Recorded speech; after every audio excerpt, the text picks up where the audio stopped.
सागाला वादळाने पाडले, अधिकाऱ्यांनी सडवले, मौल्यवान सागवानी झाडांकडे वनविभागाचे अक्षम्य दुर्लक्ष.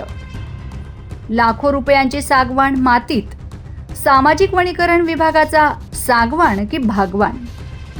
वरिष्ठांचा कानाडोळा, स्थानिकांची डोळे झाक, सामाजिक वनीकरणाच्या कार्यालयातच सागवानाची दुर्दशा. अधिकारी सुस्त, मौल्यवान सागवान उद्ध्वस्त. सामाजिक वनीकरणाच्या आवारातील त्या झाडाची विल्हेवाट लावणार कधी?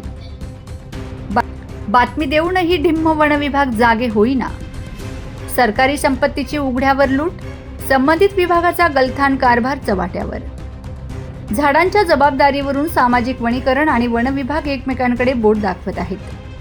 पर्यावरण जतन आणि संवर्धन करण्याची जबाबदारी सर्वांचीच आहे. Bureau report, Navapur express news, Navapur.